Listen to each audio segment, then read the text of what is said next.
Olá a todos que acompanham meu canal. Eu já gostaria de agradecer de antemão a todos que estão assistindo esse vídeo, todos os inscritos no canal, todas as pessoas que por algum motivo se identificam com aquilo que a gente mostra aqui, por aquilo que eu sempre estou compartilhando, pelas mensagens que muitos mandam, dando apoio, incentivando. A gente sabe que o trabalho de gravar e postar vídeos no YouTube não é uma coisa fácil. É uma coisa que, para quem não busca remuneração como eu, ou satisfação pessoal ou coisa do tipo, é algo muitas vezes que é mais enfado do que alegria, por conta de inúmeras situações que acontecem, não só por conta de crítica, né? Que crítica a gente sabe que a gente sempre vai receber, independente de qualquer coisa que você faça, e não é uma exclusividade de quem posta vídeo no YouTube. Mas muitas vezes as críticas são feitas de forma mentirosa, de forma equivocada, é, e isso acaba muitas vezes fazendo com que a gente perca a vontade, perca o interesse de, de continuar, né, a desenvolver esse trabalho. Mas como a gente tem apoio de algumas pessoas, de alguns amigos, de alguns irmãos, e esse apoio é muito mais relevante do que as críticas desonestas, críticas de pessoas que não fazem o mínimo esforço para entender aquilo que você está mostrando, aquilo que você está compartilhando, que não respeita o seu direito de opinião própria, o seu direito de compartilhar a sua opinião própria. E o que me deixa muito, eu não vou dizer perplexo, porque acho que já não me causa mais esse tipo de sentimento, mas o que me deixa um tanto quanto chateado é que muitas vezes as críticas elas vêm daqueles que que dizem crer nas mesmas coisas que você crê, ou que acreditam da mesma forma, ou que têm uma visão semelhante. As piores críticas e as mais tolas são geralmente das pessoas que dizem crer como você. Por que eu estou dizendo isso? Porque esse vídeo que eu vou fazer hoje é um vídeo que fala sobre a vinda das 4 luas de sangue. Eu até estou aqui com a tela aberta e vocês estão vendo no canal do FConst42, que por sinal é um excelente canal, eu sempre acompanho o canal desse irmão. Tem muitos vídeos que ele posta aqui interessantes, eu sempre que posso eu uso alguns vídeos dele em alguns trabalhos que eu faço, tá? É um irmão muito esforçado também, ele que sempre faz as traduções do vídeo, e pegar vídeo em inglês e ficar fazendo tradução e postando na internet não é um trabalho fácil, a gente sabe disso. Então eu gostaria de dar um mérito aí a esse irmão, que eu não sei o nome dele, mas eu conheço pelo nome do canal. Eu gostaria até de parabenizá-lo aí publicamente pelo trabalho que ele vem fazendo, certo? E esse vídeo, a vinda das 4 luas de sangue, é um vídeo que tem repercutido muito. Eu assisti esse vídeo logo quando ele postou no ano passado. Se eu não me engano, deve até ter algum comentário meu aqui que eu fiz. Foi logo que ele postou, se eu não me engano, acho que foi no mesmo dia. Eu já assisti e já comentei. Até aqui, ó, há 6 meses atrás, olha lá, eu fiz um comentário. Então, foi exatamente quando ele postou o vídeo. E como o vídeo fala de luas de sangue, nós entendemos isso como sinais dos céus.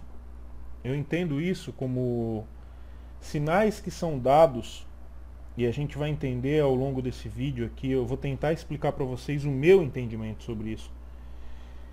E muitas pessoas, e aí que a gente chega no ponto que eu estava falando no início, muitas pessoas elas não entendem isso. Elas não entendem. Elas acabam.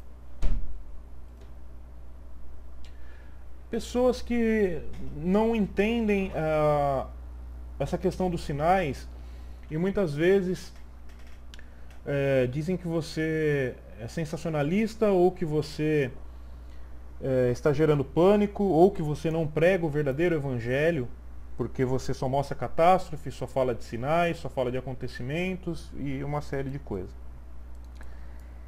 E na grande maioria esmagadora das vezes, essas pessoas são pessoas que acreditam no mesmo Messias que você, que acreditam nas mesmas coisas que você acredita, que acreditam no mesmo evangelho, só que te criticam por não entender da mesma forma que você entende, ou por não terem ainda encontrado dentro da própria Bíblia que elas leem aquilo que você encontrou. Por que eu estou dizendo isso? Porque as pessoas, infelizmente, muitas se libertaram do sistema religioso e elas ainda carregam aquele estereótipo de evangelho, que é aquele estereótipo de evangelho que é uma massagem no ego, né?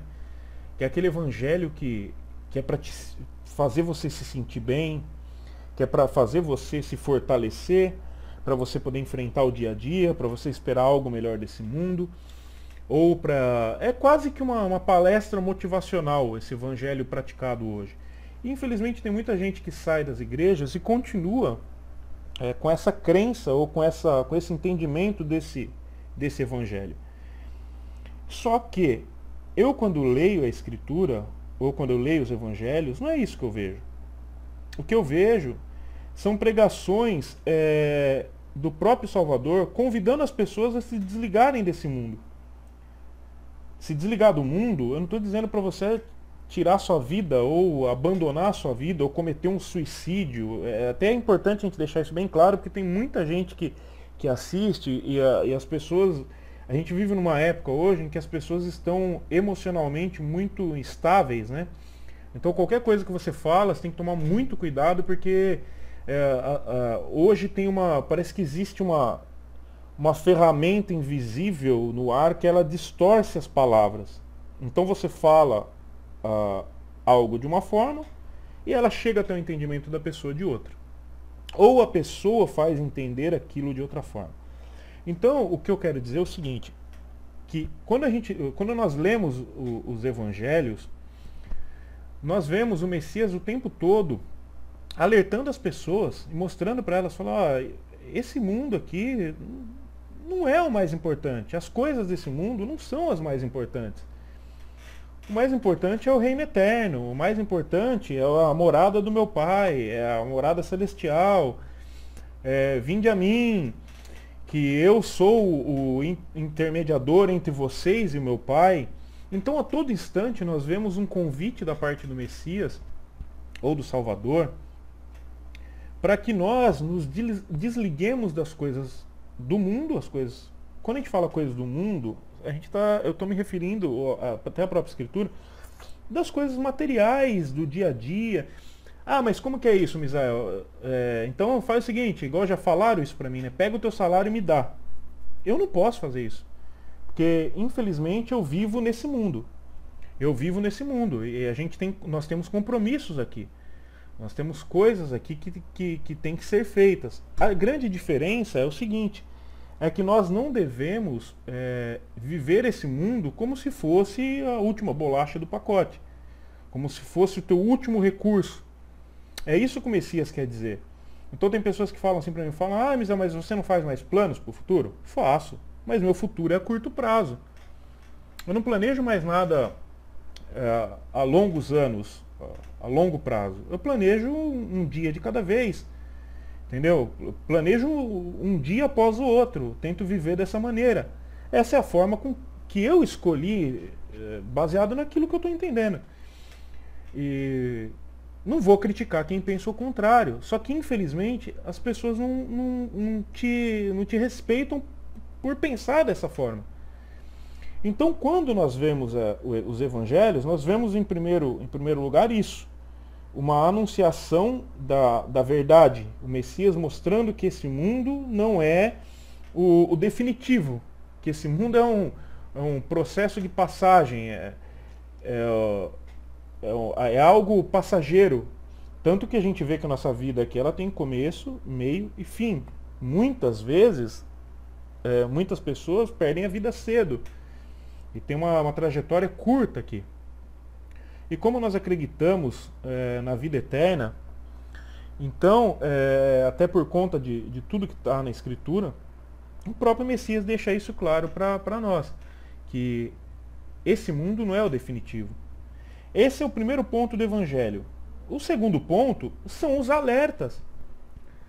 São as inúmeras observações que são feitas, tanto pelo próprio Messias, quanto pelos apóstolos, acerca das coisas que viriam. Por quê? Porque se a gente entende, é até interessante porque em algumas passagens do Evangelho, as pessoas que entenderam essa primeira mensagem do Messias acerca da importância das coisas eternas e o fato desse mundo não ser definitivo, eles começam a questionar, eles começam a falar, e quando vão ser essas coisas? E quando vai chegar esse período em que esse mundo aqui ele vai deixar de existir e nós vamos herdar a vida eterna? As pessoas começam a questionar sobre isso. E é nesse ponto que o Messias começa a mostrar. Ele fala, olha, vão haver sinais nos céus, vai acontecer isso, vai acontecer aquilo. E é nesse ponto exato que entra a questão da gente, de eu particularmente, Misael, ter me voltado mais nesses últimos 2 anos ou 3 anos aproximadamente a estar tentando entender melhor essas coisas. Não é fácil, porque não é igual na época do povo antigo, né, que eles tinham eu não vou dizer uma tecnologia, porque eles não tinham. A tecnologia hoje que se tem para analisar esse tipo de coisa é muito maior. Mas eles tinham uma educação, eles tinham já uma cultura disso, né, de analisar os astros, de analisar os sinais.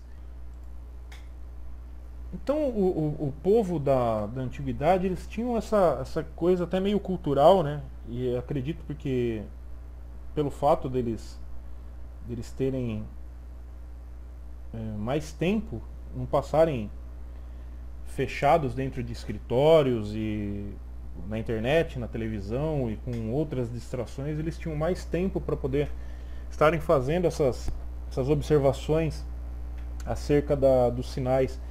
E isso é tão verdade que até hoje encontra-se aí ao longo do mundo, encontra-se diversos achados arqueológicos que mostram anotações astronômicas e uma série de coisas que ainda intriga a ciência por conta da ciência querer entender como que eles tinham essa capacidade, né, de observação e essa perspicácia de poder analisar e entender certas coisas que o homem só veio conseguir compreender muito tempo depois. Mas enfim, falando desse vídeo aqui, teve muita gente que assistiu esse vídeo e não conseguiu entender do que esse vídeo está falando, certo? Tem até vídeos aqui que já estão falando, vinda das 4 luas de sangue, profecia mentirosa e tal. Isso por quê? Porque as pessoas não conseguiram entender o que representa esses sinais, tá? E quando eu falo isso, eu não estou falando que, na verdade, o que eu vou mostrar aqui é o correto. Não é isso. É que as pessoas entenderam o que é mostrado de uma forma como se fosse algo agora. Do que exatamente estou me referindo? As pessoas estão dizendo que o Messias, né, ou no caso, falando dos protestantes, que Jesus vai voltar agora nessas 4 luas sangrentas, ou entre elas, ou em uma delas, ou até a última delas, certo? E o que eu vou tentar passar aqui é um entendimento diferente disso, um entendimento que eu obtive, que é diferente disso daí. Então, as pessoas estão descredenciando a profecia por conta de até entenderem que, no caso, esse pastor aqui em questão, que é o pastor que mostrou que fez um trabalho lá nos Estados Unidos falando sobre as 4 luas, né? Esse pastor ter deixado no ar essa possibilidade da volta no caso para eles, Jesus, né? Dentro desse período das 4 luas sangrentas, que é um evento que é conhecido como tetradilunar, certo? E isso se potencializou após a morte recente do primeiro-ministro Ariel Sharon. E esse é o próximo assunto que eu vou abordar antes, logo de início, né, para a gente poder ir dando continuidade ao vídeo. Tá? Então esse pastor aqui foi o grande responsável. Você digita Luas de Sangue no YouTube e aparece uma infinidade de vídeos aí com ele falando a respeito disso. Tá? Bom, aqui eu tenho uma matéria que saiu no site Gospel Prime, que diz assim, ó: para judeus, morte de Sharon é sinal da vinda do Messias. Olha, se tem um fato estranho, e é por isso que quando a gente tem que ter muita atenção em certas coisas, para a gente entender do que se trata. Por quê? Porque você mostra um terremoto, a pessoa fala, mas terremoto sempre houve. Você mostra um tsunami, mas tsunami sempre aconteceu.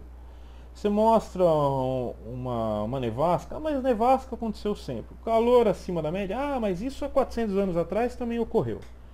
Ok, eu concordo que as coisas hoje, com o aumento da velocidade da informação por conta da proliferação da internet, né? Hoje você acessa a internet de diversas formas. Então hoje você está na rua e você pode acessar um site, acessar o seu e-mail e está sempre por dentro de informações e está o tempo todo conectado, certo? Então eu concordo que por conta desse aumento da internet, as informações hoje elas chegam com uma velocidade quase que instantânea. Isso anos atrás não acontecia. Então muitas vezes acontecia um terremoto no Japão, a gente só ficava sabendo se caso algum jornal impresso publicasse, ou revista, ou se passasse na televisão em algum telejornal. Hoje não. Hoje as coisas acontecem e você já recebe a informação. Então isso, de certa forma, eu concordo. Ok? Mas o que as pessoas não conseguem entender é que não é apenas a nevasca, ou apenas as chuvas, ou apenas o terremoto, ou o vulcão que entrou em erupção, ou os peixes de tamanho gigantesco que estão deixando as profundezas dos mares e vindo para a superfície. Não é só isso. É uma série de fatores que, quando nós juntamos, eles acabam fechando ou terminando a montagem de um quebra-cabeça. Você vai juntando uma peça aqui, outra ali, mais outra ali na frente, e você fala, poxa, esse fato conectado com esse, com mais aquele, começa a dar uma característica de algo que você vê que está escrito. Ok? Então nós vemos aí, a gente pega o cenário político e social global. Nós pegamos o cenário de catástrofes naturais global. Nós pegamos os sinais dos céus. Nós pegamos acontecimentos como, por exemplo, esse que está na tela agora, que nós vamos ler. Quando você junta tudo isso, você vê que algo de fato está acontecendo. Ok? Olha só como que é estranho. Vamos ler a matéria aqui. A morte do ex-primeiro-ministro Ariel Sharon parou Israel por alguns dias. Em coma desde 4 de janeiro de 2006 por causa de um AVC. Olha só, era o que eu acabei de falar agora. Você pega catástrofes naturais, você pega crise econômica, guerras civis, conflitos entre países. E você junta com uma notícia dessa, poxa, o cara estava em coma desde 4 de janeiro de 2006, certo? Desde 4 de janeiro de 2006, exatamente há 8 anos atrás, certo? Ele entrou em coma, ele ficou 8 anos em coma, ok? Para quem acredita que a vida ela é estabelecida por um Criador e que Ele que determina o tempo de nascimento e o tempo de morte, então nós começamos a entender que a morte desse primeiro-ministro, desse homem, ela foi determinada para esse período agora. E por que esse período agora? Por que agora? Porque justamente no ano de 2014. Mas o que é interessante nessa matéria é o seguinte, é que tem uma profecia que envolve isso. E se a gente continuar lendo aqui, nós vamos entender. Ele teve falência múltipla dos órgãos no dia 11 de janeiro. Aí já entra algo que para quem tem entendimento sobre as coisas e percepção, a gente começa a ficar ligado. Nós vemos aqui a data do dia 11. E nós sabemos que esse número 11 ele está ligado a uma série de coisas estranhas, uma série de acontecimentos estranhos ao longo do mundo. Tá? Eu não vou citar aqui, mas teve o tsunami da Ásia, que se eu não me engano foi no dia 11, ou o tsunami da Ásia, ou o tsunami do Japão, que foi recente agora. Tem também o atentado lá, né, o suposto atentado de 11 de setembro. E esse número nós sabemos que é um número Illuminati, que é um número muito utilizado pelo satanismo Illuminati, pelos poderes ocultos desse mundo, né, os que governam esse mundo de maneira oculta. Tá? Então, se já não bastasse o cara ter ficado 8 anos, né, 8, tá? Guarde esse número aí, o número 8. Ele ainda acaba tendo falência múltipla dos órgãos, ou seja, morreu de fato no dia 11 de janeiro. Ok? Mas o mais interessante ainda está por vir aqui. Vamos continuar lendo. Contudo, para muitos judeus, sua morte teve um sinal profético. Considerado o mais importante rabino na história moderna de Israel, Itzhak Kaduri é tido como um profeta por milhares de seus seguidores. Durante muitos anos foi chamado de Rabino dos Rabinos, pois não era raro que outros líderes judaicos o procurassem pedindo aconselhamento. Mesmo com a idade avançada, era responsável pela escola de rabinos de Nahalat, Itzhak e Yeshiva. No dia de seu enterro, cerca de 200.000 pessoas seguiram o caixão dele pelas ruas. Ele faleceu em 2007. Olha que interessante, ele faleceu um ano após Ariel Sharon ter entrado em estado vegetativo, né, por causa de um AVC. Esse rabino ele morreu aos 108 anos de idade. E ele deixou uma enigmática carta que só poderia ser divulgada um ano depois que tivesse morrido, ou seja, 2008. Certo?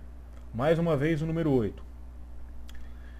Nela, ele conta que encontrou-se pessoalmente com o Messias e lhe foi revelado o seu nome. Para surpresa geral, escreveu que era Yehoshua, ou Jesus. Obviamente isso chocou o meio religioso em Israel, mas a família assegurou a veracidade do documento. Contudo, as ameaças começaram a surgir e a mídia israelense negou-se a repercutir o assunto. Claro, porque os judeus, na sua maioria, são ortodoxos e não acreditam de maneira alguma nesse Messias relatado na Nova Aliança ou Novo Testamento, como conhecemos aí na Bíblia. Certo? A profecia de Kaduri não cita a data ou a hora que o Messias seria revelado, mas deixa um adendo perturbador. Só ocorreria depois que Ariel Sharon tivesse morrido. É aqui que começou, de certa forma, uma grande confusão ou uma grande proliferação de ideias contrárias à profecia das 4 luas. Por quê? Porque o cara morreu agora, morreu aí em janeiro. Então, o que acontece? O mundo judeu ou segmento judaico-ortodoxo está esperando a qualquer momento agora a chegada do Messias. O Messias deles, o Messias que para eles ainda não veio. Certo? Porque para os judeus ortodoxos, o Messias ainda não se fez presente nessa terra. Ao contrário, aqueles que são messiânicos, ou aqueles que são considerados cristãos, ou aqueles que, como eu, não são cristãos, mas acreditam no Messias, não são cristãos em que aspecto? Não tem nenhuma religiosidade cristã, mas acredita no Messias. Acreditamos que ele já veio a primeira vez e nós estamos aguardando a sua segunda vinda, que seria a vinda em definitivo, a vinda ao qual ele viria buscar o povo dele, aqueles que acreditam nele, etc. Eu não vou entrar nesses méritos aqui.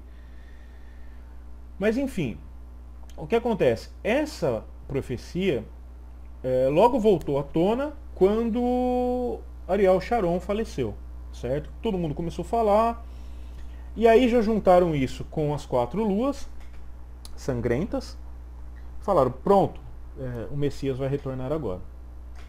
Só que nós vamos entender que não é dessa forma. Existem coisas ainda para acontecer, ok? E nós vamos entender que não é ainda o período do Messias retornar. Existem alguns fatores que precisam acontecer antes dele voltar. Mas antes, eu gostaria de ler algo aqui que está no livro de Mateus. Deixa eu ver se eu já tenho aberto aqui. Mateus 16, do 1 ao 3.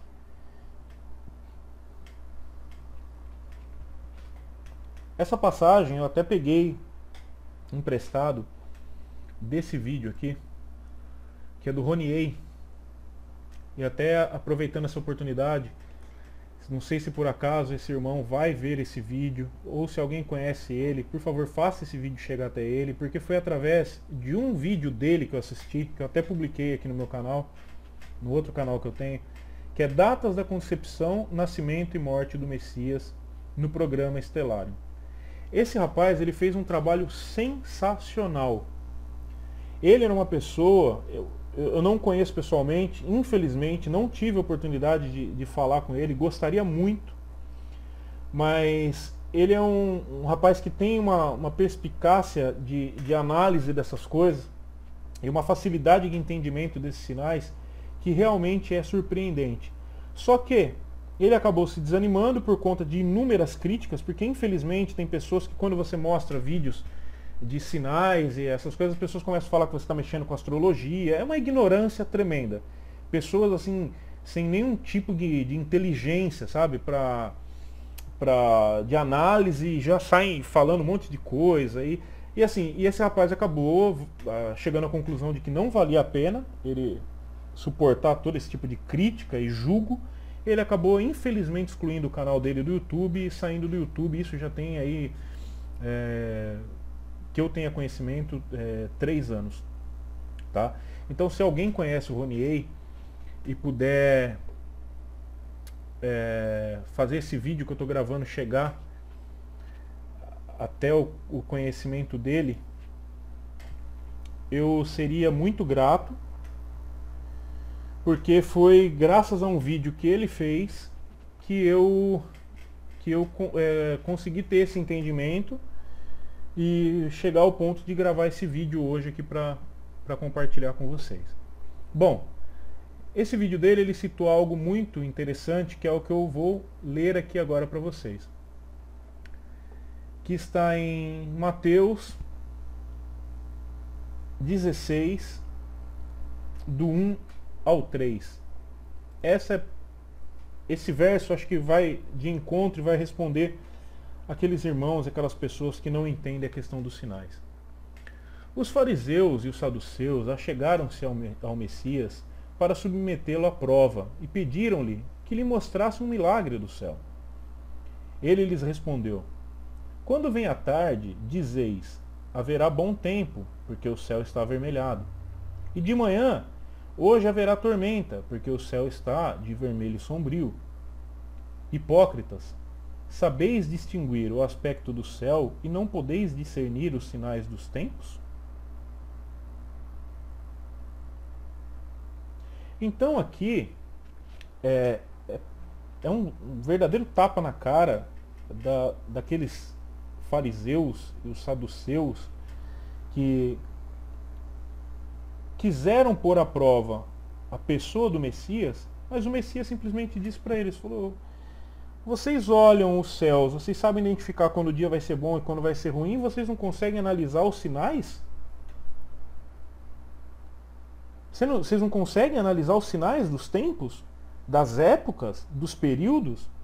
Então, gente, era praticamente obrigação de todos nós que cremos no Messias entendermos um pouco disso.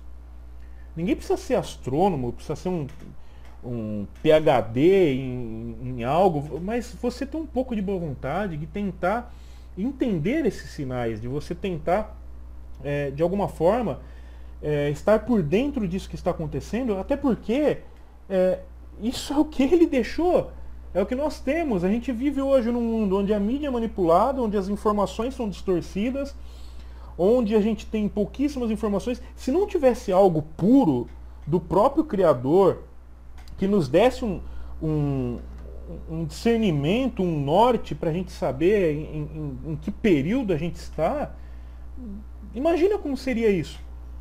Tem pessoas que vivem e falam: eu estou vivendo aqui, estou ganhando meu dinheiro, na hora que ele voltar eu subo feliz, voando, que nem um Gasparzinho e fim de papo. Você está enganado, cara.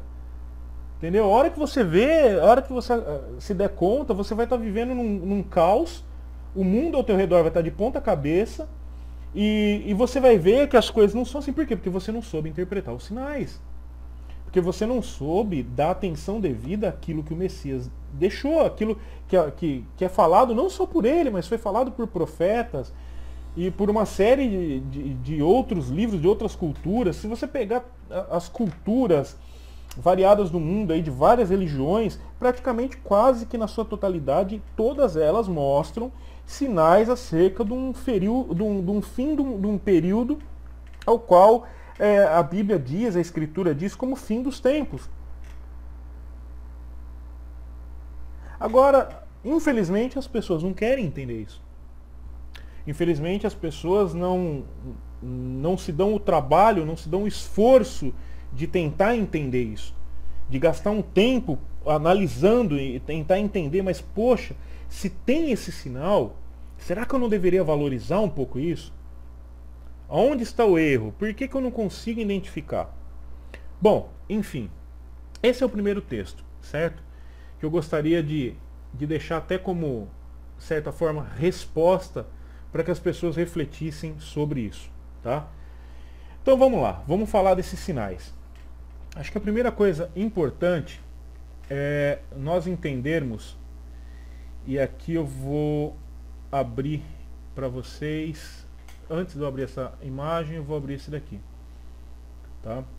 Eu tenho dito para algumas pessoas, e esse entendimento eu comecei a amadurecer ele a partir desse próprio vídeo do que o Ronier fez. E a partir do momento que eu vi esse vídeo, eu comecei a pesquisar, eu vi que tinha coisas além ainda, que talvez ele tenha até entendido, mas não tenha tido tempo de compartilhar. E tudo que eu fui entendendo depois só fui acrescentando nessa questão de tempo. Tá? Eu não vou passar todas as informações aqui, eu vou passar o esqueleto da ideia, até para que cada um busque depois também por si só e acrescente, certo? E consiga por si só também entender tudo o que está acontecendo. Ok? Eu tenho dito para algumas pessoas que conversam comigo, para alguns amigos, que eu tenho entendimento que a tribulação ela começou no ano de 2011. Eu sei que nesse momento aí tem pessoas que já estão me chamando de maluco e dando risada e me chamando de herege, uma série de coisas. Mas eu vou explicar por quê, e aí entra claramente a questão da análise dos sinais. Certo? Por que 2011? Primeiro, deixa eu abrir aqui, ver se eu localizo.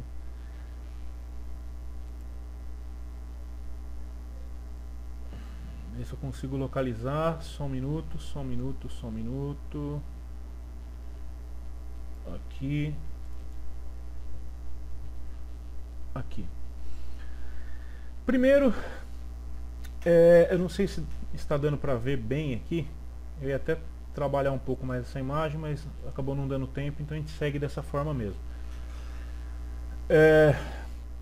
Exatamente, aqui nós temos um gráfico. Eu vou explicar para vocês o que é esse gráfico. Esse gráfico são os eclipses, os principais eclipses que ocorreram de 2008 até o ano de 2020. Eclipses lunares e solares, ok? Esses dados eles foram tirados aqui, ó, desse site da NASA, tá? E foram colocados numa espécie de linha de tempo e foi feita uma ilustração até para ficar mais fácil a visualização desses acontecimentos, certo? Em 2011, aliás, nós tivemos aqui uma série de 3 eclipses lunares, que são os eclipses conhecidos como as luas de sangue, né? Só que não foi a tétrade, foi uma sequência de 3 eclipses. E mais abaixo, nós tivemos uma tétrade solar, ok? Parcial solar. E nós tivemos aqui, no meio de 2011, não sei se eu consigo aproximar aqui para vocês verem, no meio de 2011, nós tivemos aí 2 eclipses, que é conhecido como eclipse central, né? Por quê? Porque foi um em junho e outro em julho. 2 eclipses seguidos exatamente na metade do ano. Ok? Então nós vemos aqui um padrão muito bem definido. Tivemos 3 eclipses lunares e 4 eclipses solares, sendo que 2 marcaram exatamente a metade de 2011, ok? Formando aqui uma tétrade, né? Ou um quarteto, ou seja lá que o nome for, mas uma série de 4 eclipses solares parciais, idênticos, ok? Não teve alteração, não foi um parcial e um total e um parcial, foram 4 eclipses parciais seguidos, ok? Mesclados às 3 luas sangrentas, sendo que uma dessas luas ela caiu exatamente entre esses 2 eclipses aqui conhecidos como eclipse central, certo? Isso já é um fato raro e aconteceu no ano de 2011, ok? Nós tivemos aqui também no ano de 2011, e é aqui que começa a ficar interessante, nós tivemos esse acontecimento aqui, ó. Isso que você está vendo na tela do seu computador, ilustrado pela figura dessa mulher, que é uma figura apenas para ilustrar, tá? É a constelação de Virgem. E quando nós olhamos para os céus, na verdade o que nós vemos é essa constelação montada através dessa linha azul aqui, ó, desse traçado azul, que forma como se fosse um corpo, e essa constelação ela ganhou o nome de constelação de Virgem. Ok? E nós vemos aqui uma mulher, que é a constelação, a lua na altura dos pés dela, nós vemos o sol de maneira extremamente brilhante, bem no corpo dela, certo? Como se estivesse na metade dela, refletindo todo o corpo. Nós vemos mais acima aqui Vênus, que para quem não sabe, Vênus é conhecida como a estrela da manhã, e nós sabemos que na própria escritura a estrela da manhã é o próprio Messias, né? O próprio Salvador. Então nós vemos Vênus aqui, certo? E nesse momento Vênus, se você colocar Só um minuto que eu abri a imagem errada. Na verdade a imagem é essa daqui, ó. É que elas são iguais, mas são com datas diferentes. Aqui, ó. Dia 29. Ó, dia 29... na verdade 29 de setembro de 2011, ok? É essa imagem aqui, ó. Então nós vemos aqui a lua na altura dos pés, certo? Nós vemos o sol aqui, ó, resplandecendo o corpo da mulher. Nós vemos Vênus, que é aí torna do ponto onde eu estava. Vênus, que é a representação, que é conhecida como a estrela da manhã, né? Porque é a primeira estrela que surge nos céus. E nós sabemos que a estrela da manhã na escritura é o próprio Messias. E nós vemos Saturno, que é uma representação do próprio inimigo, próprio Satanás. Vocês podem pesquisar isso, que vocês vão entender isso daí. Vai lá e pesquise sobre Saturno, sobre Vênus, pesquisem a mitologia e vocês vão entender exatamente do que eu estou falando. Assistam o vídeo do Ronier que está no meu canal, que lá ele vai explicar de forma detalhada. Eu não vou entrar nos méritos de explicações acerca disso. Eu só quero mostrar para vocês aqui que no mês 9, ou seja, em setembro de 2011, exatamente no dia 29, a gente tinha esse exato sinal no céu, ok? Se você for no programa estelário e você colocar no dia 28, você vai ver Vênus fora do corpo aqui da mulher. Se você colocar no dia 27, da mesma forma, e assim por diante. Mas por que eu estou mostrando isso? Estou mostrando isso por conta disso daqui, ó. Acredito que muitos não tenham se dado conta ainda, mas acho que agora vai ficar muito claro.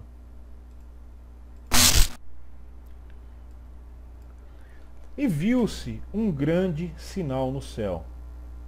Uma mulher vestida de sol, tendo a lua debaixo dos seus pés, e uma coroa de 12 estrelas sobre sua cabeça. Está grávida e com dores de parto, e gritava com ânsias de dar à luz. Então nós vemos aqui, ó.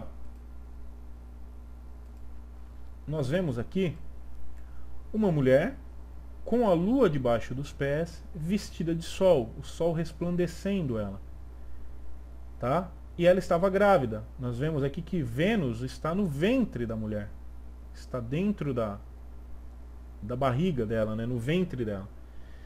E nós temos aqui também Saturno, que representa o próprio inimigo, e mais aqui na frente do texto você vai ver que surge um dragão vermelho, ao qual queria lhe tragar o filho. Ou seja, vemos aqui Saturno muito próximo de Vênus nessa imagem. Ok? Então, quando a gente lê o texto, e é importante a gente frisar o seguinte, ó, e viu-se, aqui até está em letra maiúscula, viu-se um grande sinal no céu. Então isso reforça a ideia de que o que João viu não foi algo imaginário, não foi algo fictício. O que ele viu foi exatamente um sinal no céu. O que ele viu foi exatamente algo mostrado no céu. É algo literal. Ele olhou e viu. Certo? E acredita-se que o que ele viu no céu foi exatamente isso daqui. A constelação de Virgem, exatamente dessa forma. Tá? Exatamente dessa forma. Isso foi no dia 29 de setembro de 2011. Ok? 29 de setembro de 2011. Por isso que aqui, ó, está marcado o início, ó, mês de setembro. Ok? Está marcado uma barra inicial aqui, ó. Após os eclipses centrais, esse sinal apareceu no céu. Ah, mas por que esse sinal está sendo usado como referência? Porque segundo a data de alguns pesquisadores, o Messias ele teria nascido no dia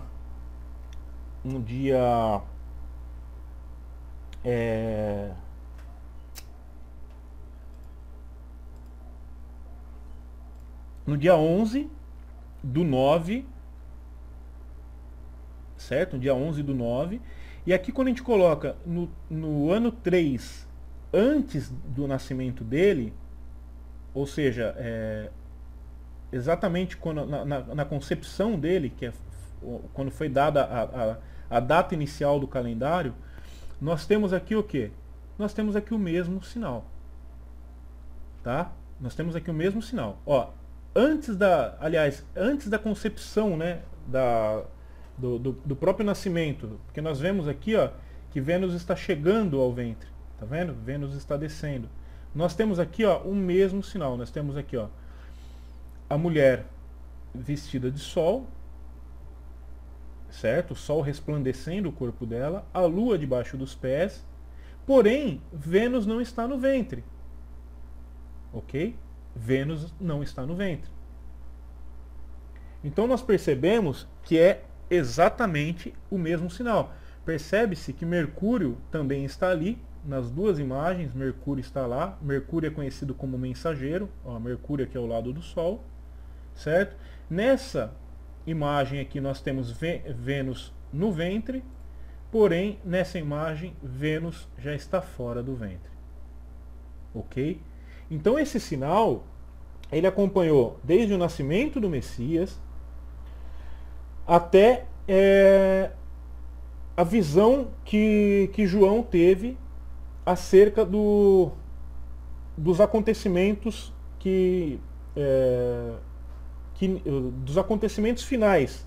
A visão que João teve acerca dos acontecimentos do fim dos tempos. Então é o mesmo sinal. É o mesmo. Da mesma forma. Ok? Você pode conferir isso no próprio programa. Nós vemos aqui a estrela Spica também, ó, que está representado aqui pelo trigo na mão da Virgem. Ela está aqui, ó, essa estrela Spica, ela é muito interessante, tá? Que existe uma conjunção dela com mais dois planetas que forma-se um triângulo no céu. Esse triângulo é visível apenas uma noite, que é no mês de agosto, não me lembro agora a data exata, e Spica está junto nessa conjunção. Então, assim, são inúmeros sinais que muitas vezes nós, por falta de entendimento, acabamos deixando passar. Então nós tivemos o mesmo sinal na concepção e o mesmo sinal visto por João. Ok? Então esse sinal ele foi dado dia 29 de setembro. Certo? Então nós traçamos aqui, ó, 2011, mês de setembro. Exatamente no dia 29 nós tivemos esse sinal. Ok? Se você pesquisar sobre acontecimentos e catástrofes naturais em 2011, você vai ver uma série de acontecimentos terríveis. Faça uma pesquisa rápida aí e você vai ver. Então, esse sinal, junto com essa série de eclipses aqui, que são raros, nos dá a entender que alguma coisa está nos direcionando. Primeiro nós temos assim, ó, algo chamando a atenção para o ano de 2011, porque nós tivemos o trio lunar, certo? O trio de sangue lunar. E nós tivemos os 4 eclipses parciais, sendo que houve um eclipse central, ou 2 eclipses centrais, né, que foi um no mês de junho e outro no mês de julho. E é como se alguma coisa estivesse chamando a atenção, falando assim, olha, atente para esse ano. Olha aqui, ó, tá vendo? Esse ano é diferenciado, tem algo diferente aqui, ó, fique esperto. Aí quando chega no mês de setembro, nós temos o mesmo sinal que foi dado nos céus quando houve a concepção do Messias. E é o sinal ao qual João relata no Apocalipse 12. Se isso não fosse suficiente, já não bastasse isso, nós teremos o mesmo sinal exatamente no ano de 2018. Certo? Aqui, ó, o mesmo sinal. Os 4 eclipses solares parciais e mais o trio lunar, da mesma forma, o mesmo padrão, igual, certo? De setembro de 2011 até setembro de 2018, ou seja, exatos 7 anos. Ok? Vocês conseguiram entender? 7 anos, de 2011 até 2018. Começa-se os 7 anos com esses sinais, com esse padrão, e termina-se com esse padrão. Ou seja, o mesmo padrão marca o início e o mesmo padrão marca o fim. Gostaria de deixar bem claro o seguinte: eu não estou aqui dando datas de acontecimentos ou dizendo que algo vai acontecer dia tal, mês tal e ano tal. O que eu estou fazendo aqui é dando uma visão particular e um entendimento particular sobre esses sinais. Se vai acontecer algo ou não, eu não tenho bola de cristal, eu não sou profeta, não sou vidente, não sou sensitivo, entendeu? O que eu estou fazendo é compartilhando um entendimento pessoal, entendeu? No meu entendimento, para mim fica muito claro que algo marcou esse período aqui com esses sinais exatamente para que nós ficássemos atentos a tudo que vai acontecer nesse período de 2011 a 2018, ok? Se não bastasse isso, ainda nós temos, no meio desse período de 7 anos, ainda temos a tétrade lunar, que é o que a gente vai ver um pouco mais adiante.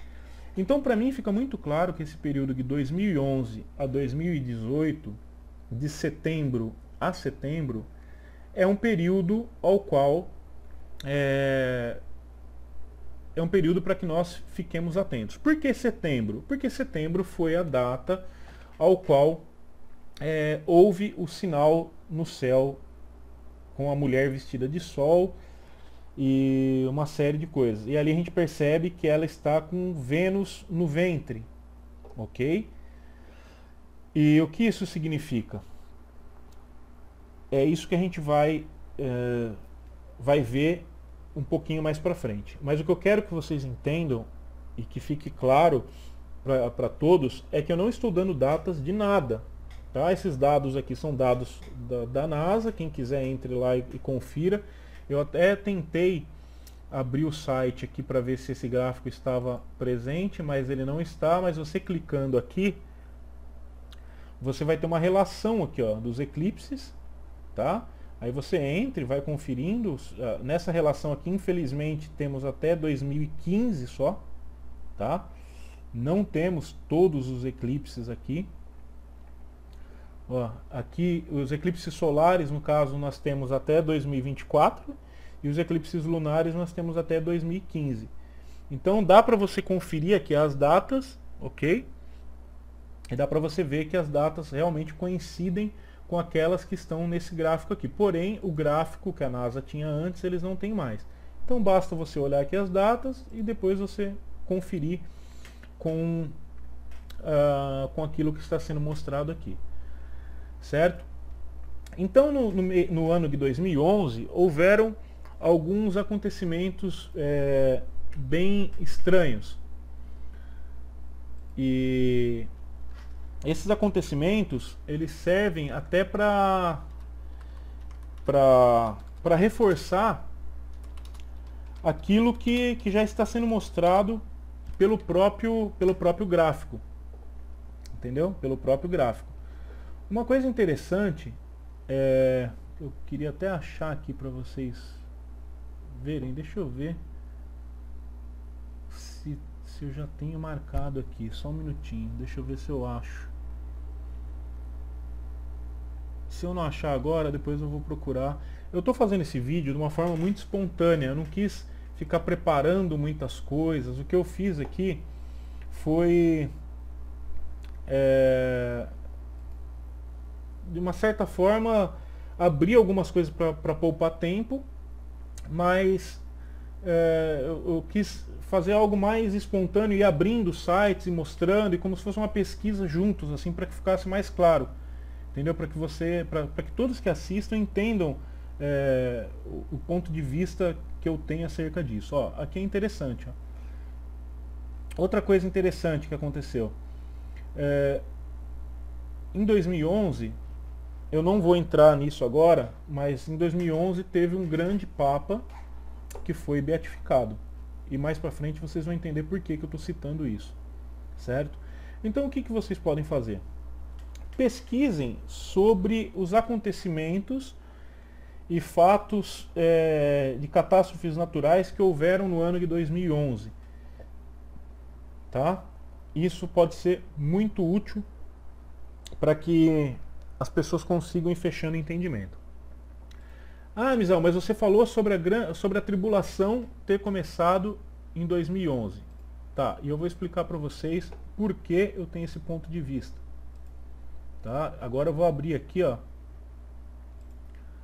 para vocês entenderem. Esse aqui é o mesmo gráfico que eu peguei lá, porém ele está sem as marcações das luas, né, que não deu para eu colocar. Mas o que eu queria mesmo era esse período aqui, para que vocês entendam. Uma vez que a gente tem a marcação aqui da tribulação a partir de 2011, as pessoas podem pensar assim: ah, mas cadê a tribulação, cadê as destruições, e cadê aqueles acontecimentos e tal, por que não está acontecendo nada? O primeiro ponto para a gente entender é que a tribulação, muitas vezes que as pessoas têm entendimento, é aquela tribulação somente de caos, de guerra e de tumulto, e uma série de coisas assim que remetem sofrimento e etc. Só que se a gente for pesquisar a etimologia da palavra, e para isso seria interessante você dar uma pesquisada, e eu até sempre entro nesse site aqui que é etimologista Iba Mendes, que sempre tem informações muito boas, tem uma explicação aqui legal sobre a tribulação. Diz assim, ó, a palavra tribulação origina-se de tríbulo, que era uma espécie de chicote ou mangal que se usava para malhar o trigo. Portanto, ao contrário do sentido atual, aflição, amargura, sofrimento, nos tempos antigos denotava um trabalho penoso ou difícil de ser realizado. Se você for pesquisar, você vai ver em alguns outros sites que fala tribulum, ok? E dá até outras características para essa ferramenta que era usada para malhar o trigo. Em alguns outros lugares você vai encontrar a explicação dizendo que era uma ferramenta arcaica que era usada para retirar as sementes do trigo, ok? Ou em outros lugares você vai achar era usado para separar o joio do trigo, tá? Então existem várias explicações. Porém, eu pesquisando, eu encontrei algo muito interessante, que vocês podem até pesquisar aí, ó, coloquem aí no YouTube, Tribulum Trial, certo?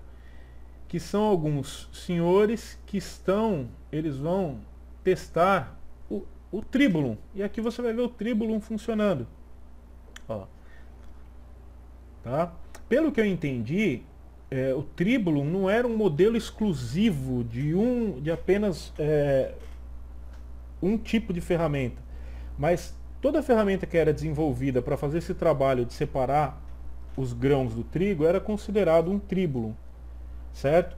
Então, um que eu achei em funcionamento, eles testando, é exatamente esse que vocês estão vendo aqui agora na tela. Tá lá. Que é um carrinho, ó, tipo uma prancha, e essa prancha ela tem uns pregos ou coisa do tipo na superfície dela, e o trigo é colocado no chão e eles vão passando isso sobre o trigo. E esses pregos eles vão tirando os grãos do trigo, vão separando os grãos, ok? Então é interessante isso, por quê? Porque nós podemos entender que se a tribulação começou em 2011, então nós podemos entender que uma grande separação está sendo feita de lá para cá. Eu, por exemplo, foi o ano chave na minha vida ao qual eu me desliguei do sistema religioso, ao qual eu tive conhecimento de muitas coisas. Foi um ano turbulento, um ano que eu conheci muitas pessoas que estavam deixando a igreja também, que estavam acordando para as mentiras do sistema religioso. Então, para mim, de fato, foi E eu não tinha nem conhecimento dessa questão do Tribulum, da tribulação. Eu sempre imaginei que a tribulação fosse um período de tormento. E eu não estou dizendo que não é. O que eu estou tentando dizer é que eu acredito que nós estamos na fase inicial da tribulação. A fase ao qual o trigo está sendo processado, ao qual os grãos estão sendo colhidos, certo? Então, se nós formos entender, nós formos usar essa etimologia da palavra tribulação, ela começa a fazer sentido dentro da perspectiva que nós temos aqui de sinais, ok? Então, se nós pararmos para pensar que em 2011 o tríbulo começou a trabalhar, então está havendo uma separação, ok?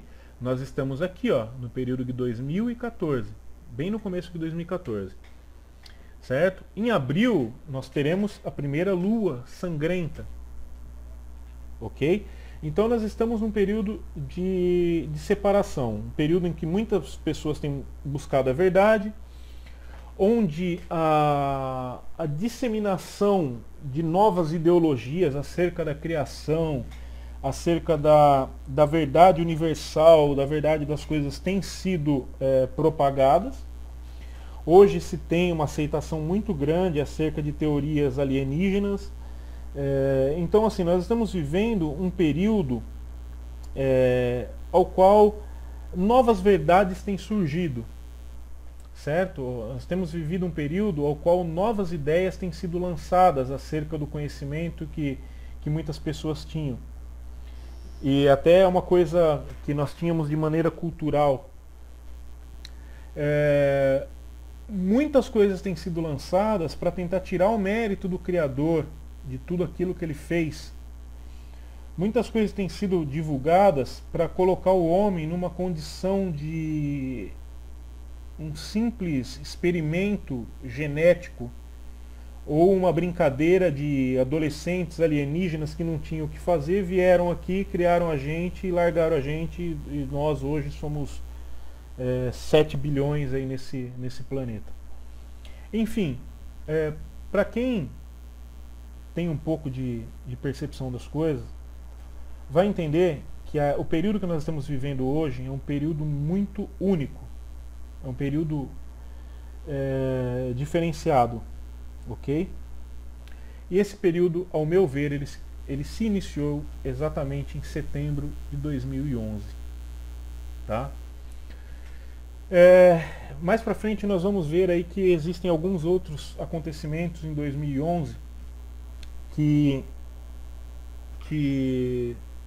determinam que esse ano de fato foi um ano especial para o grande início da tribulação, tá?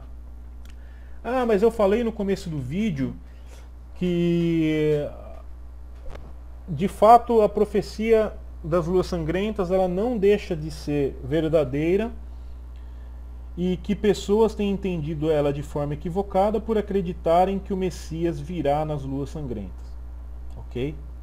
Bom, por que eu digo isso?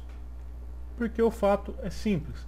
Se nós abrirmos 2 Tessalonicenses capítulo 2, vai dizer assim, ó: no que diz respeito à vinda de nosso Mestre ou Senhor e a nossa reunião com Ele, rogamo-vos, irmãos, não vos deixei facilmente perturbar o espírito e alarmar-vos, nem por alguma pretensa revelação, nem por palavra ou carta tidas como procedentes de nós, e que vos afirmassem estar iminente o dia do Senhor. Ninguém de modo algum vos engane, porque primeiro deve vir a apostasia. Bom, apostasia nós já temos aí hoje, né? Nós vemos aí a questão religiosa, as igrejas que sempre se autodenominaram os mensageiros da verdade, hoje estão uma verdadeira bagunça. Nem eles mesmos entendem mais o tipo de evangelho que eles estão praticando. Entendeu? Fora da igreja, nós vemos aí um número muito grande de novas ideologias, como eu tinha citado agora, e a mais forte delas é a questão alienígena, que tem surgido e na verdade hoje já não é mais uma uma ideia. Hoje praticamente muitos programas de televisão e autores de livros colocam isso como a grande verdade do século, né? Algo que futuramente, segundo eles, vai ter que reescrever a história como nós a conhecemos. E por incrível que pareça, para muitos, a própria Igreja Católica já tem se posicionado a favor disso, certo? Mas isso não é assunto para esse vídeo aqui. Isso eu vou tratar na série dos Nefilins. Para quem acompanha, vai estar ciente mais para frente. Mas aqui, o próprio Pedro diz, né, ele está dizendo aqui, ó, primeiro deve vir a apostasia, e deve manifestar-se o homem da iniquidade, o filho da perdição, o adversário, aquele que se levanta contra tudo que é divino e sagrado. É nesse ponto aqui que tem uma observação que eu gostaria de fazer. Pedro está dizendo que quem vai se manifestar é o adversário. Quem é o adversário? É o próprio Satanás. Ele vai se manifestar. Ok? Aqui está falando o quê? Que vai se manifestar o filho da perdição, o homem da iniquidade, o iníquo, a besta, conhecido nas igrejas como anticristo, o antimessias, a besta do Apocalipse, o que carrega o número 666. Só que o livro do Apocalipse diz que ele é um homem. E aqui em 2 Tessalonicenses diz que ele é o próprio adversário que se levanta contra tudo o que é divino e sagrado, a ponto de tomar lugar no templo de Deus e apresentar-se como se fosse Deus. Bom, aqui é importante eu dizer o seguinte: eu não acredito que templo seja um lugar de pedra, eu acredito que templo seja o corpo. Todos nós, segundo a Escritura, somos templo e moradia do próprio Eterno. Certo? Cada ser humano, independente da crença, raça, status social e qualquer outra característica ou adjetivo que possa dar, mas qualquer pessoa, qualquer ser humano que respira, ele carrega dentro de si uma porção divina, dada pelo próprio Criador, que é o verdadeiro autor da vida. Então, cada ser humano é um templo. Então, eu quando leio isso, eu entendo que está falando de um corpo, de um ser humano. Não está falando de um templo de pedra, uma construção, uma obra de tijolos, ou uma sala de reuniões, ou qualquer coisa do tipo. Eu entendo que quando diz aqui, a ponto de tomar lugar no templo, porque o próprio Criador disse que ele não habita em templos feitos por mãos humanas. Então nós não podemos entender que esse templo de Deus, que está dizendo aqui, é um templo do Criador, porque senão nós vamos entrar numa contradição gigantesca aqui. Entendeu? Então, nesse ponto, no meu entendimento, esse templo que está sendo citado aqui é o templo humano, um corpo. Então, eu entendo que o adversário, vou traduzir segundo o meu entendimento, tá? Segundo aquilo que eu entendo do texto. O adversário é aquele que se levanta contra tudo que é divino e sagrado, a ponto de tomar lugar num corpo de Deus, num corpo feito por Deus, feito pelo Criador, e apresentar-se como se fosse Deus. Porque se não for dessa forma, o texto perde o sentido. Como que ele vai tomar lugar no templo de Deus e apresentar-se como se fosse Deus se ele é um espírito? Que forma que ele vai ter? Como que ele vai se manifestar? Ah, mas isso que você está falando é um absurdo. Pô, para Hollywood não é absurdo, porque Hollywood mostra isso em vários filmes, mostra em várias séries. Você vê por exemplo, aquele seriado Supernatural, você vê os seres espirituais usando os corpos humanos para poderem se manifestar. Você vê isso na própria Bíblia, quando mostra anjos e mensageiros tomando a forma de homens para poder se manifestar. Entendeu? Então, provavelmente o que vai acontecer aí é o próprio adversário vai tomar o corpo de alguém, vai tomar o corpo de um ser humano, para poder se manifestar e se apresentar como se fosse o próprio Deus. Certo? Bom, enfim. Então o que é importante aqui? Não vai haver volta do Messias antes que esse camarada se manifeste. Então, se a primeira lua sangrenta vai ser em abril, o Messias não vai voltar em abril. Por quê? Porque o cara ainda não se manifestou. Ou alguém sabe quem é o anti-Messias? Aí. Cadê ele? Onde ele está? Ele está manifesto? Ele está no mundo já manifesto? Ele já se auto-intitulou o próprio Deus? O próprio Criador? Então, não há volta de Messias na primeira lua de sangue, a não ser que ele se manifeste até lá, o que eu acho difícil, porque para mim eu tenho uma ideia a respeito disso, eu vou compartilhar com vocês, ok? Mas é importante entender isso. Em contrapartida, esse fato não anula a profecia, igual muita gente está falando aí na internet. Ah, essa profecia é mentirosa porque antes que o Messias venha precisa que se manifeste o anticristo. Perfeito, mas isso não significa que pelo fato dele não ter se manifestado que a profecia é mentirosa. Porque a profecia em momento algum diz que o Messias vai voltar ali. É apenas um período de 4 luas. E eu acredito que nessas 4 luas vão começar a acontecer as catástrofes da grande tribulação. Ah, mas por que você tem esse entendimento? Simples. Quer ver?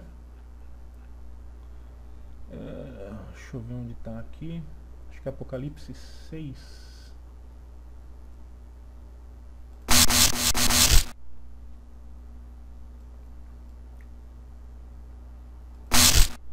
Só deixa eu ver aonde que está.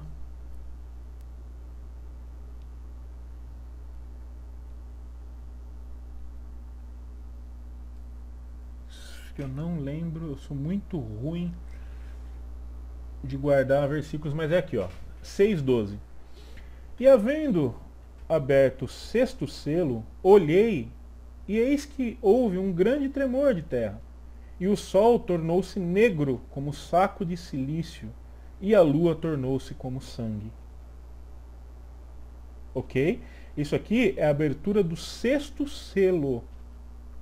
E mais abaixo diz: e as estrelas do céu caíram sobre a terra, como quando a figueira lança de si os seus figos verdes, abalada por um vento forte. O céu retirou-se como um livro que se enrola, e todos os montes e ilhas foram removidos de seus lugares. Bom, eu tenho algumas versões, eu tenho alguns entendimentos sobre essa questão das estrelas do céu que caíram sobre a terra, que é até dado pelo livro de Enoque, que chama os próprios mensageiros anjos de estrela. Mas isso não vai dar para falar agora, porque senão o vídeo vai ficar muito além daquilo que é o objetivo, que é tratar exatamente dos sinais acerca das luas. Então nós vemos aqui que o 6º selo ele será aberto, e quando isso acontecer surgirá uma lua de sangue. Ok? Em que momento vai ser isso? Não sabemos. Por quê? Porque nós temos 4 luas, nós temos uma tétrade. Vou até abrir aqui, ó, para ficar bem claro. Esse gráfico aqui que vai aparecer é um gráfico que eu também fiz, e fica muito claro que a primeira lua vai ser dia 14 de abril, certo? 14 de abril. Hoje eu estou gravando esse vídeo no dia 17 de fevereiro, então praticamente daqui a mais ou menos 60 dias nós vamos ter a primeira. E ela se inicia em abril de 2014 e a última dela vai ser em setembro de 2015, dia 28 de setembro. O interessante é que todas elas caem exatamente numa festividade judaica. A primeira cai na Páscoa, dia 14 de abril. Nós teremos 2 em 2014 e 2 em 2015.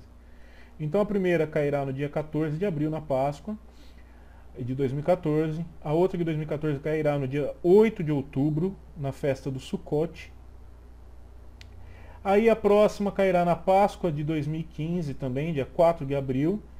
E a última cairá também na festa do Sukkot, no dia 28 de setembro de 2015. Então em 2 anos nós teremos 4 luas. 4 luas de sangue. 4 luas sangrentas.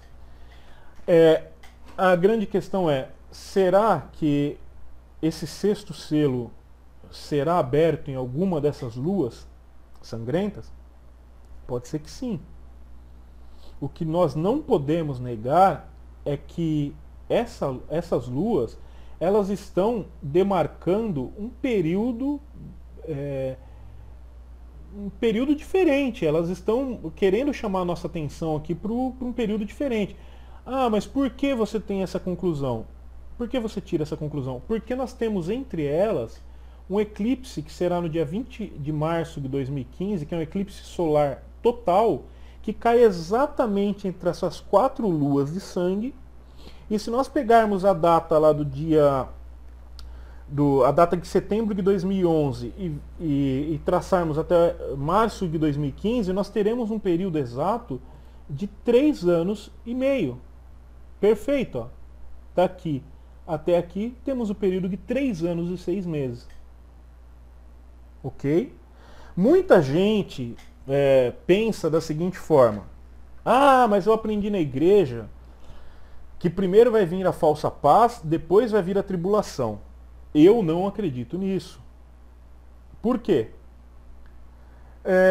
Como que vai haver uma falsa paz se não houver um tumulto antes?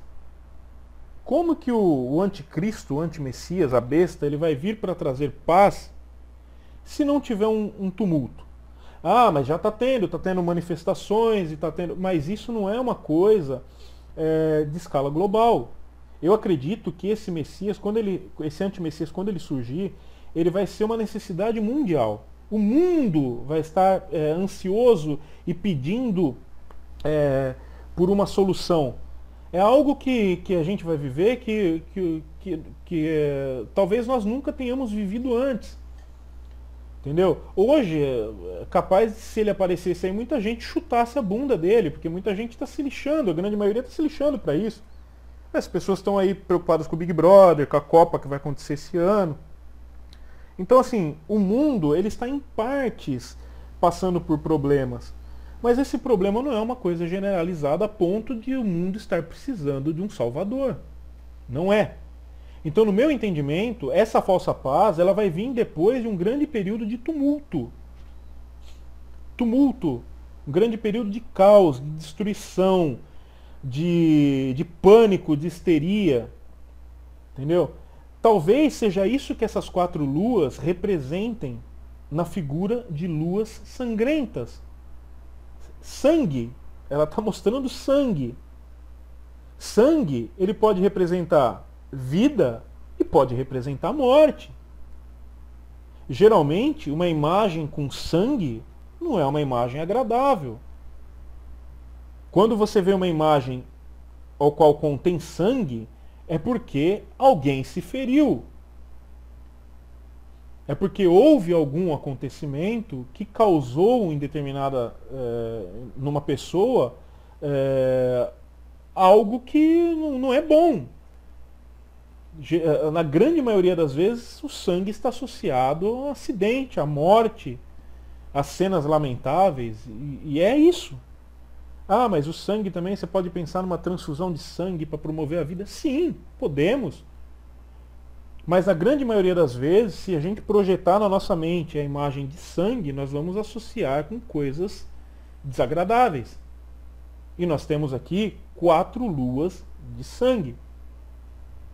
Ah, mas será que você não está exagerando, Misael, nesse seu entendimento acerca das luas de sangue? Talvez sim. Como eu disse no começo, eu não estou aqui para causar pânico e muito menos para dar data de acontecimento nenhum. Eu só estou compartilhando o entendimento pessoal. Certo? Então, se eu estou fazendo isso, houveram outros antes de mim que fizeram até de maneira mais contundente. Foi o caso, por exemplo, do profeta Joel, que ele diz assim: o sol se converterá em trevas e a lua em sangue, antes que venha o grande e terrível dia do Senhor, ou do Altíssimo. Aqui ele está dizendo o grande e terrível dia.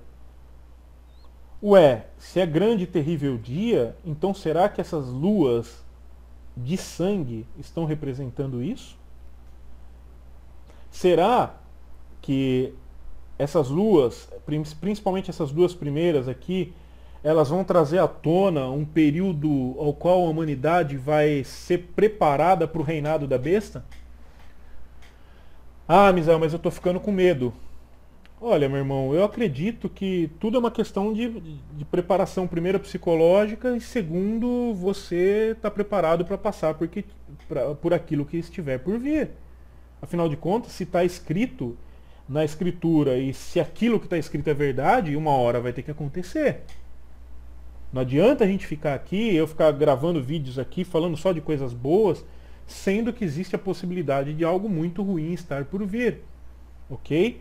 Então o que acontece? Se essa contagem estiver correta e a tribulação ela se iniciou em setembro de 2011 e os primeiros 3 anos e meio acabam em 2015 exatamente no eclipse solar, que é um eclipse total, então desse sol para frente, a qualquer momento o anti-messias tem que chegar. Porque se vai começar a segunda etapa dos 3 anos e 6 meses, ao qual seria o período de falsa paz, quem vai trazer falsa paz é ele. Quem vai trazer uma solução para os problemas do mundo é ele. Aí eu torno a perguntar, como vai haver falsa paz se o mundo não estiver precisando de paz? O mundo hoje, a nível global, está precisando de paz? Sim, todo dia a gente precisa de paz. Mas está precisando de um salvador a nível global que resolva todos os problemas? Ué, de uma forma geral, não.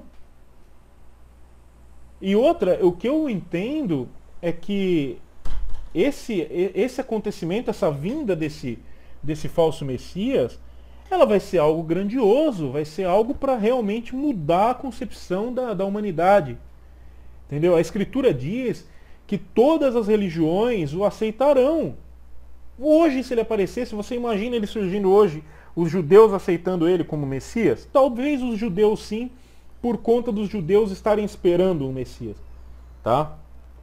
Mas vamos supor aí, os judeus, os hindus, os muçulmanos, os budistas, os cristãos católicos, os protestantes, todos eles aceitando a mesma figura como Messias.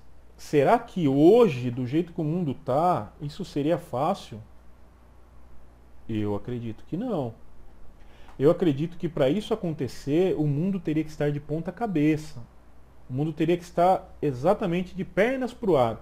Por quê? Porque isso daí condicionaria e prepararia o caminho para esse cidadão assumir de forma efetiva e as pessoas não abrirem mão até mesmo de certas coisas para poder receber ele como Messias. Até porque ele vai chegar botando ordem na casa. Então, com certeza será muito fácil das religiões o aceitarem de uma forma única, como sendo o único e verdadeiro Messias. Ok? Bom, então aqui nós vimos que no ano de 2014 nós teremos 2 luas, 2015 mais 2, e entre essas 4 luas nós teremos um eclipse solar total. Certo? Você vai me perguntar, você vai falar, Misael, você tem ideia de quem será essa figura do antimessias? Tenho. E muitas pessoas que acompanham meu canal sabem do que se trata, mas eu vou dar uma pincelada aqui, até para que quem ainda não conhece passe a conhecer, e claro, cada um que tire suas próprias conclusões, certo? Só um adendo aqui. Não foi apenas Joel que falou a respeito dessas luas. Ok? Temos aqui, ó.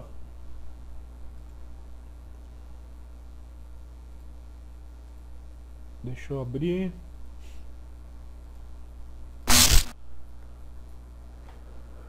Deixa eu ver se é esse aqui mesmo.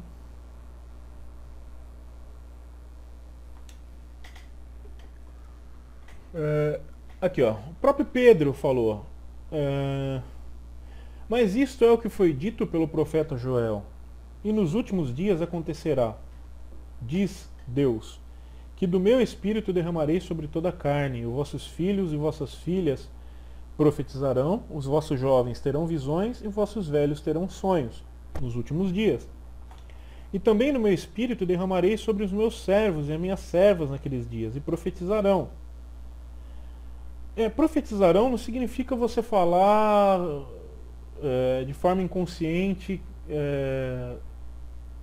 ou seja, aquilo que as pessoas têm como ideia de profecia, que uma entidade usa a pessoa, usa o corpo dela e fala na boca da pessoa. Não.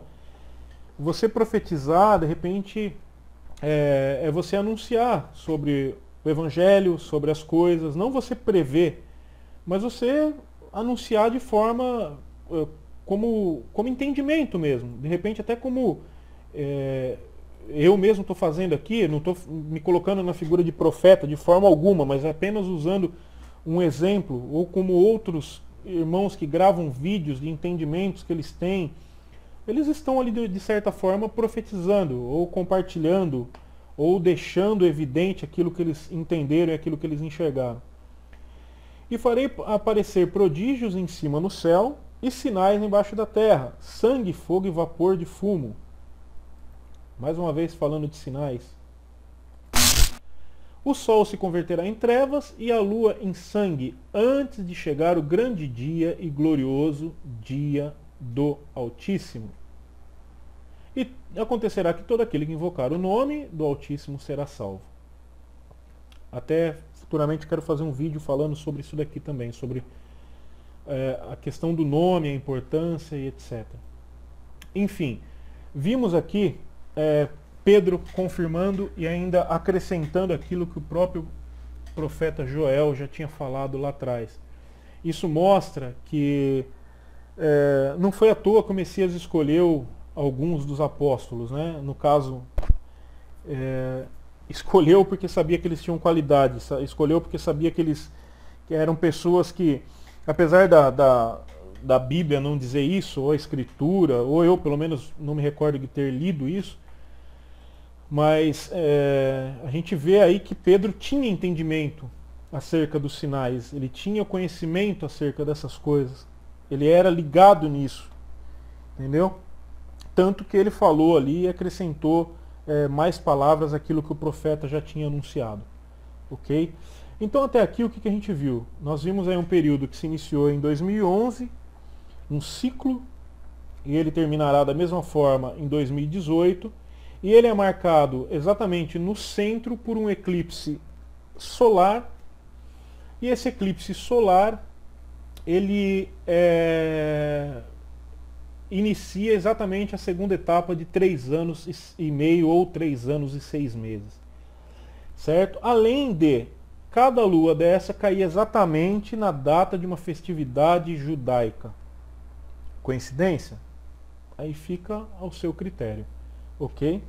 Agora, eu gostaria de falar, até para poder finalizar o vídeo, sobre a questão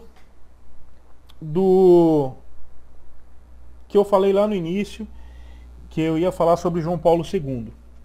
Tá? Deixa eu ver aqui. João Paulo II. Não sei se para muitos vai ser uma surpresa, acredito que sim, e para outros não. Mas João Paulo II, ele foi beatificado exatamente no ano de 2011. Ok?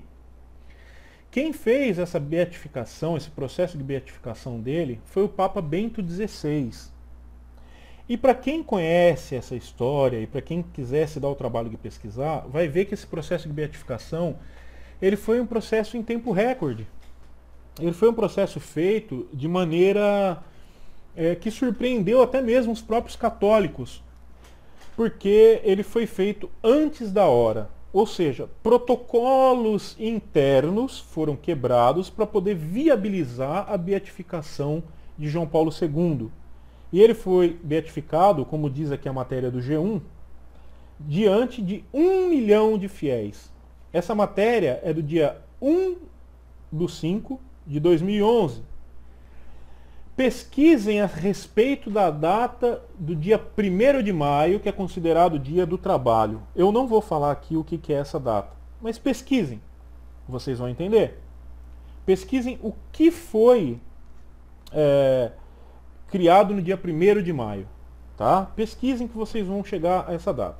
Ou seja, em 2011, olha só que interessante, 2011 tivemos o sinal da mulher, certo? 2011 nós tivemos o sinal da mulher, no céu em setembro, e em maio de 2011 esse camarada foi beatificado. O Papa João Paulo II foi beatificado.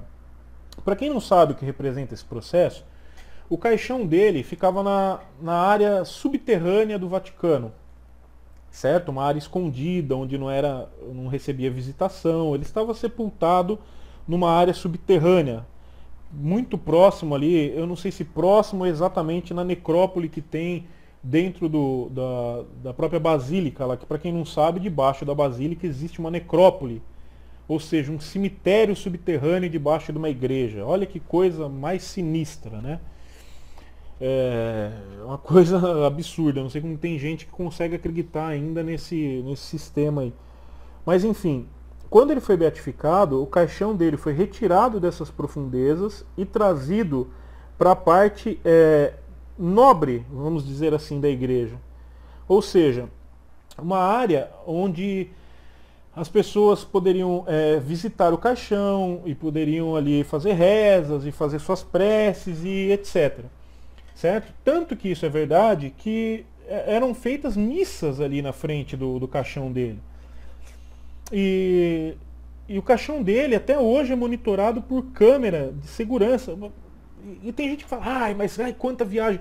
Gente, existem ali, ó, no mesmo piso, no mesmo andar onde está o caixão de João Paulo II, existem corpos de papas e personalidades da Igreja Católica que estão colocados dentro de uma redoma de vidro para poder receber a adoração, ou seja, o corpo está exposto ali. O que separa o corpo das pessoas é uma divisória de vidro. E esses corpos não têm monitoramento. O que faz o Vaticano colocar uma câmera monitorando um caixão que está dentro de uma sepultura de mármore? Entendeu? E o caixão é de madeira com chapa de chumbo. Por que essa preocupação com algo que está dentro de quase praticamente de um cofre, e não a mesma preocupação com os outros que estão colocados de maneira até mais exposta? Será que é difícil as pessoas entenderem isso? Será que assim, o que precisa para ter essa percepção? Não é normal. Não é, porque só ele é assim. Não é algo que é feito para todos. Será que isso não traz para nós a ideia de exclusividade?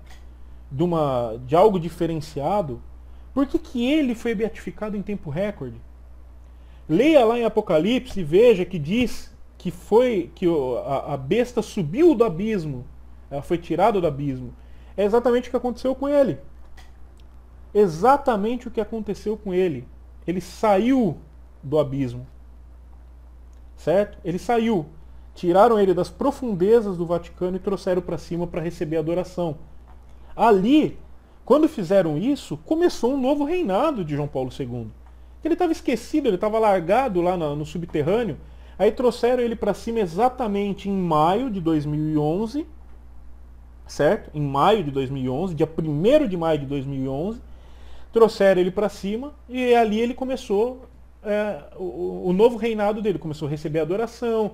Ele deixou de ser um mero papa e se tornou um beato. Quase um santo. Ok? Detalhe, esse mesmo homem vai ser canonizado no mesmo mês da primeira lua de sangue, em abril. Se eu não estiver enganado, dia 27 de abril. Mais uma coincidência? Fica a seu critério.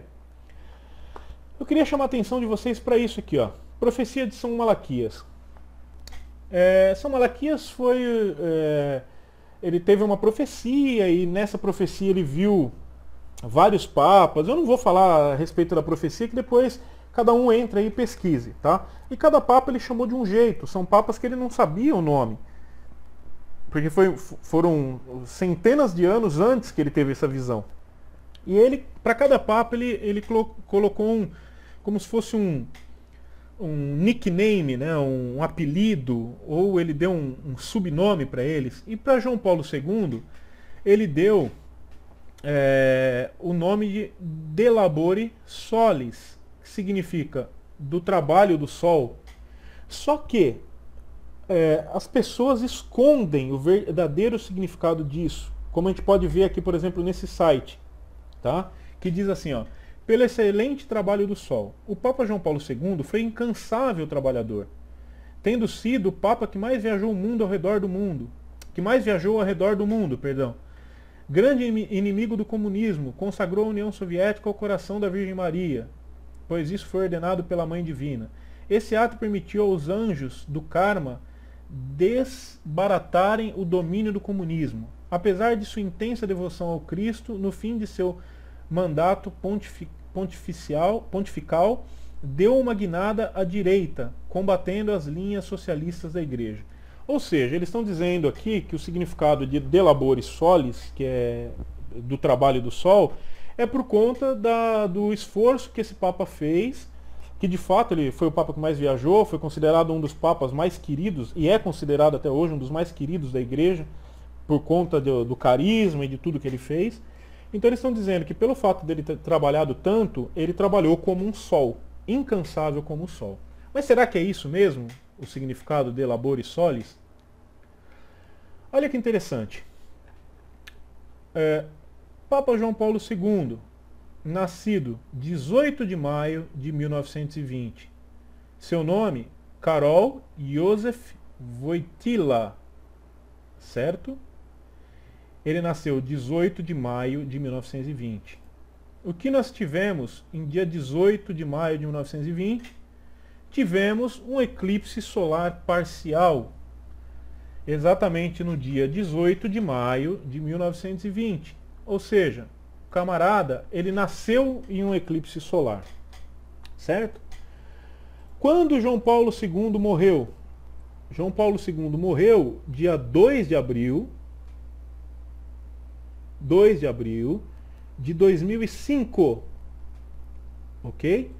No dia 1º de abril de 2005, a NASA divulga uma nota falando de um eclipse total, um eclipse solar total, certo?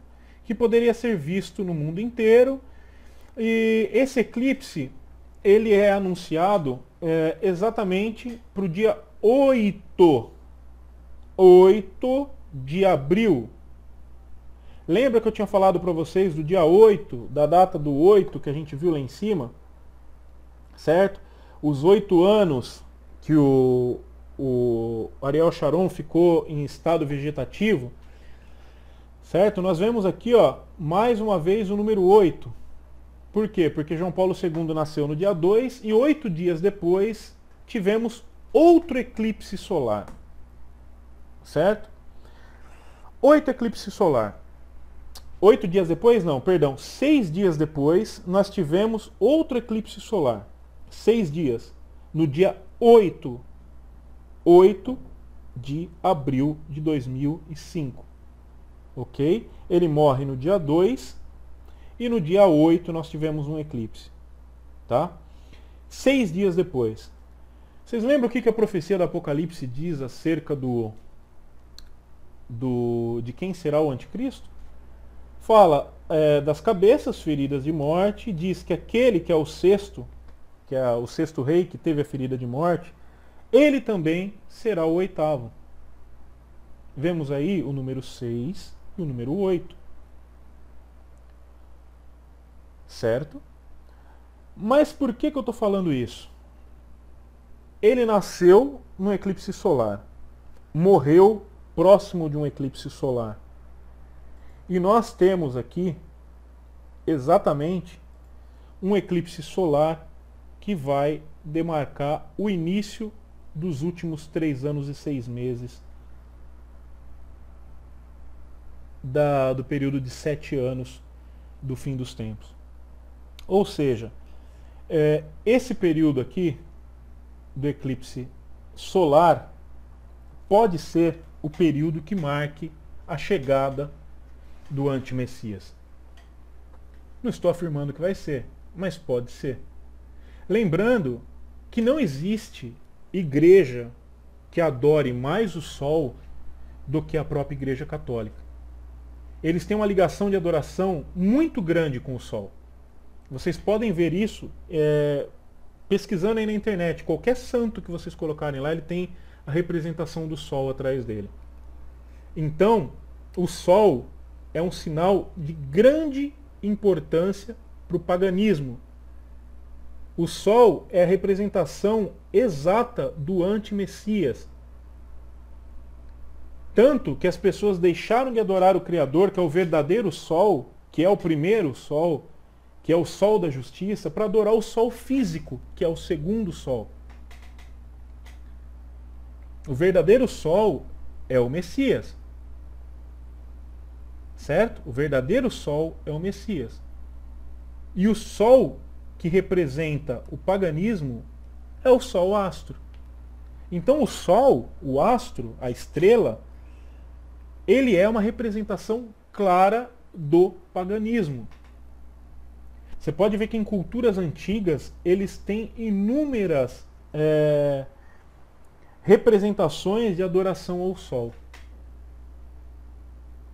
Então, pode ser que nesse eclipse solar de março de 2015 surja o anti-Messias. Pode ser. Não estou dizendo aqui que vai acontecer. Tá? Mas eu gostaria de ler algo muito interessante. Vocês lembram que a gente viu agora que João Paulo II ele foi beatificado no dia 1º de maio de 2005.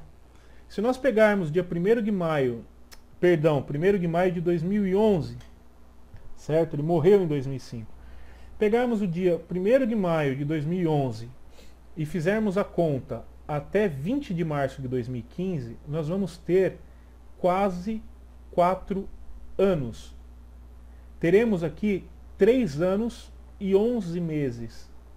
Ok? Você pode fazer as contas. Quase 4 anos.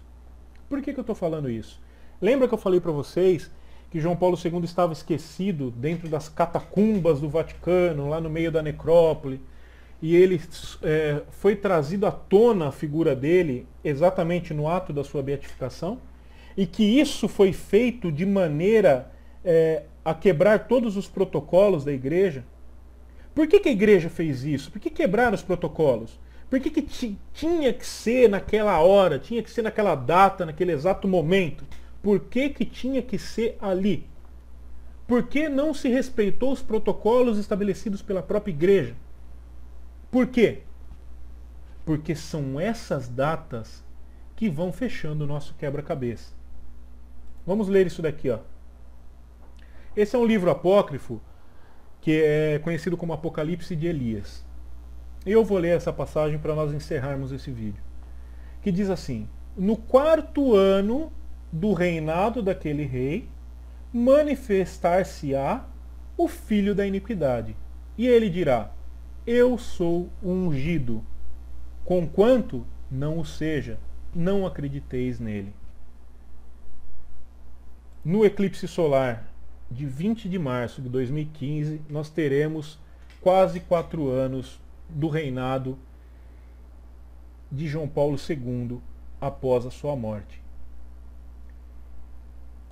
Quem tiver um pensamento diferente disso, você tem a liberdade total de pensar da forma com que você quiser. Eu só gostaria que as pessoas, antes de criticar e antes de dizer que isso é maluquice, ou que é certo, ou que é errado, se desse o trabalho de pesquisar. Se desse o trabalho de tentar entender, se for preciso, volte o vídeo novamente, o vídeo ficou extenso, mas não tinha como ser de outra forma. Volte o vídeo novamente e tente entender as associações que são feitas.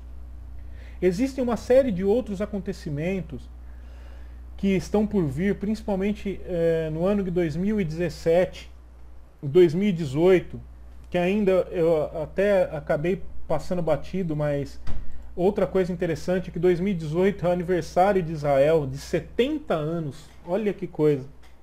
70 anos. Lembra das 70 semanas de Daniel? Lembra da parábola da figueira? Leia lá. 70 anos Israel fará exatamente em 2018, que é quando termina o período de 7 anos traçado a partir de 2011. Agora, será que tudo isso é maluquice? Ou será que as pessoas não estão atentas para tudo isso que está acontecendo? Eu não quero que ninguém acredite nisso que eu estou mostrando e que ninguém se desespere, até porque é um entendimento pessoal meu. Eu creio dessa forma. Se eu tiver errado, eu estou errado e fim de papo. Entendeu? Eu não estou aqui fazendo esse vídeo para que ninguém mude seu conceito a respeito das coisas. Eu estou fazendo esse vídeo porque eu quero compartilhar e eu gosto de compartilhar entendimentos que eu tenho.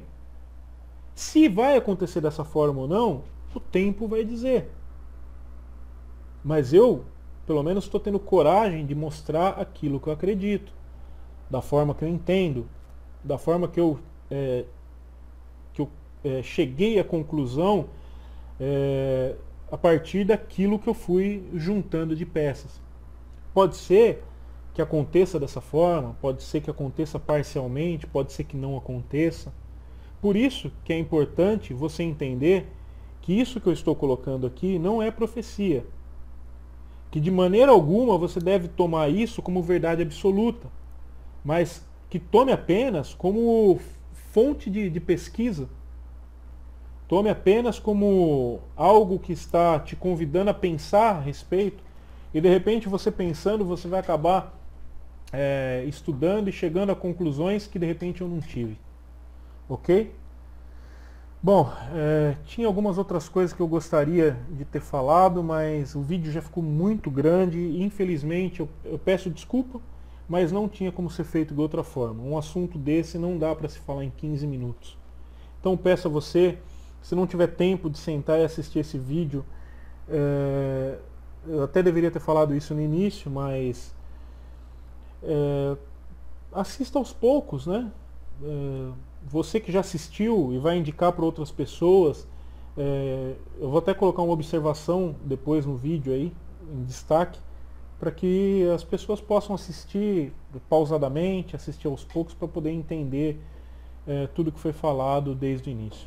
Bom, agradeço a todos que assistiram e deixo aqui meu abraço, desejo a todos aí muita paz e que nós possamos continuar aí seguindo nossas vidas da melhor forma possível e aguardando aquilo que a gente almeja, que é a volta do nosso Salvador, e que nós possamos estar preparados para passar por tudo aquilo que iremos passar daqui em diante. Um grande abraço e até a próxima.